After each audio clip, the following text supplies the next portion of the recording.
Let's see who that is. Hello? Yeah, there's a stupid idiot here. Hold on just a second. Mac user, I think it's for you. It's your village calling. They're missing an idiot. Oh, yeah, and don't sneeze, Mac boy. You've only got a few IQ points left right now. You know, I've been looking around on YouTube for Mac user support sites, and I have to say, I've never seen so many backward ass, brainless, neo hippie fuckwads in my entire existence. You all really need to get some saran wrap and some duct tape and just play spaceman. Just, if not for you, just do it for America. Just for the record, I have some things I'd like to say to some special folks. No scope, dude, I gotta hand it to you. The wheels are spinning, but the hamster's dead. You perfected that. I chat with you, and death loses its sting. Did you get my message? You know, arguing on the internet's kind of like the Special Olympics too. Per your comment, it doesn't matter if you win or lose, but you're still retarded. So quit trying to redeem your futile battings at redemption because you failed. You're failing, and you, my friend, are a failure. The only truth you're crushing is that your mom wasn't a gorilla. Oh, and try, and work your video magic on these colors. Oh no, I'm scanning no scope. He's going to reverse the colors and expose me to the community. You're a perfect example of why animals eat their young. Howdy doody. Man, oh man, love the tribute site. Very creative. Your best work yet. I saw your video response, and hey, everyone's entitled to be ugly, dude, but you really abuse that shit, man. I mean, where did you get that hair? Did you scalp the guitarist for Uriah Heep or something? You look like a dork who tried to be cool and just failed. I mean, your parents were two different shades of ugly, and you came out somewhere in between. I also didn't really understand those fucked up emails you were sending me. I mean, they're pretty weird, man. I mean, I really don't want to see that shit. You know what I mean? You're a fag, and you really need to come out of the closet. So go upstairs right now and tell your parents they can quit wasting money on a therapist. MacFag77. Whoa, dude. I wish I could be as cool as you. Clues would have more room to fit in your head if you moved all the bullshit out. I'll tell you, if you were any dumber, you'd rust. I swear, man, when you stand sideways in a breeze, don't forget to stick your finger in one ear to keep your head from whistling and annoying those around you. I don't know what you do to get as dumb as you are, but it really works, man. It works. So, good job. And for the rest of you, I can't believe how incredibly stupid y'all are. I mean, rock hard stupid. Dehydrated rock hard stupid. Stupid so stupid it goes way beyond the stupid we know in a whole different dimension of stupid. You're trans stupid stupid. You're meta stupid. Stupid collapsed on itself so far that even the neutrons have collapsed. Stupid gotten so dense that no intellect can escape. Singularity stupid. Blazing hot midday sun on the warm side of Mercury stupid. You emit more stupid in 1 second than our entire galaxy emits in a year. Quasar stupid. You're writing. Nothing in our universe can really be this stupid. Perhaps there's some primordial fragment from the original Big Bang of stupid. Some pure essence of stupid so uncontaminated by anything else as to be beyond the laws of physics as we know.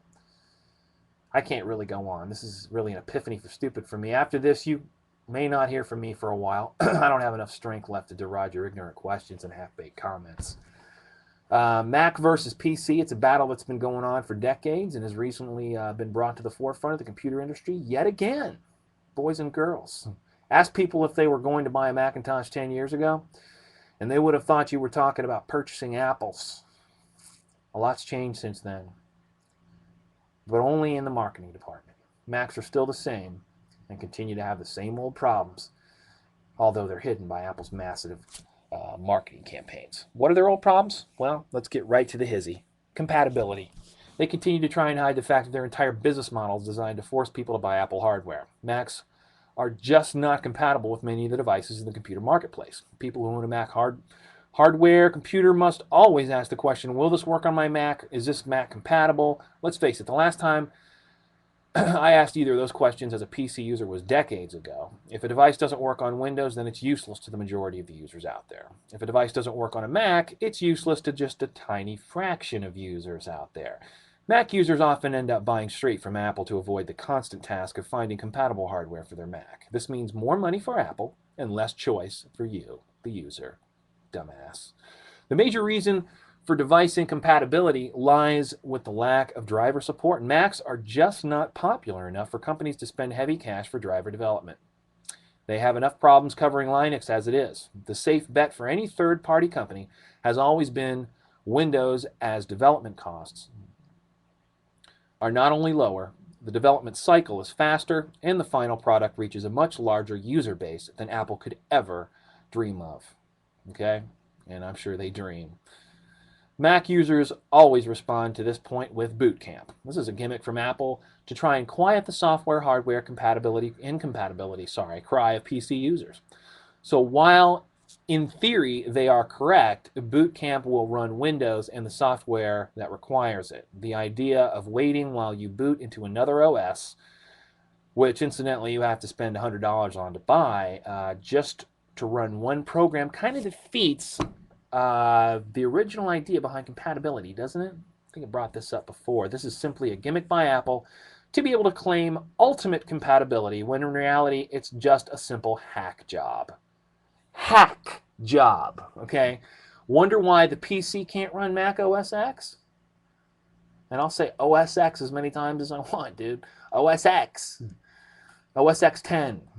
Is that what you want to hear? Okay, fine. They're both pieces of shit. Unlike Microsoft, Apple has designed OS X to run only on their hardware. Why is that? Why would a company that could so easily compete with Microsoft not do so? It's a question that I thought quite a lot about, and the only conclusion I could make was this.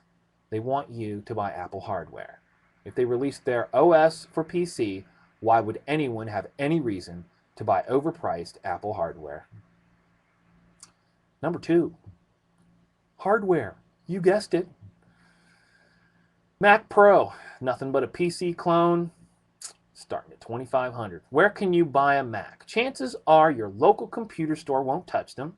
The technicians out there won't be familiar with them, and your local Mac fanboy will know very little about fixing them. This is the life of a Mac user. The Mac is a reject of the computer enthusiast market. Why is this so? It's simply because when you buy a Mac, your upgrade and add-on path is severely limited. Will I be able to water cool it? How about putting in fancy lights? Can I throw in a few extra hard drives? I don't like the case. Can I get a new case that will mount the hardware correctly? Can I use my Mac case to put a new Mac in? I have an old IDE drive. Will it work in my new Intel Mac? I noticed my Mac was overheating in this small enclosed space I have it in. Where's the option in the case to add an extra 120 millimeter fan? I want to install the latest NVIDIA GPU. Where's the PCIe slot? I want a brushed aluminum case. Why do they only offer cheap plastic ones? Am I able to add an HD DVD drive onto it? What about a Blu-ray device? I want to control my speeds, my fans. Where can I put the control box? I need a floppy drive. I want to run an NVIDIA SLI system. Where's the extra PCIe 16 times lane?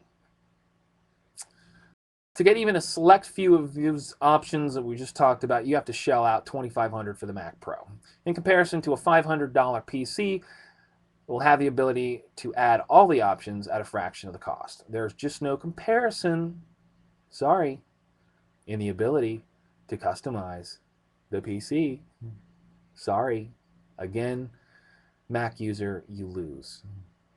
And you're going to keep losing. Let's face it. Macs and games just simply don't mix.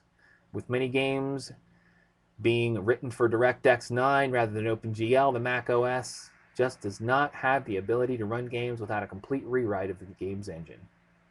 The Mac fanboys try to bring up the old boot camp point, but let's face it. If I'm going to use a computer primarily for games, why on earth would I ever buy all the extra baggage that is a Mac if I will be running Windows 90% of the time? Even if I only play off and on, I am not too fond of having to wait for Windows to boot up every single time I want to play a game. No, I'll take a PC for gaming. Thank you very much. Tactical support. Number 3. I'm a computer technician that specializes in PC machines, and let me tell you, the Mac users that come crying to me when their Mac breaks are kind of sad. It is not the sheer amount of users that's sad, it's the users themselves who are sad. Most are completely computer illiterate, and thus many of the problems are simply that they just don't know how to use the computer. I just tell them I can't help them, and they will have to take it to the Apple certified repair facility, or call them on the phone and get butt fucked. Unfortunately for them, None exist anywhere nearby, and thus they either play the telephone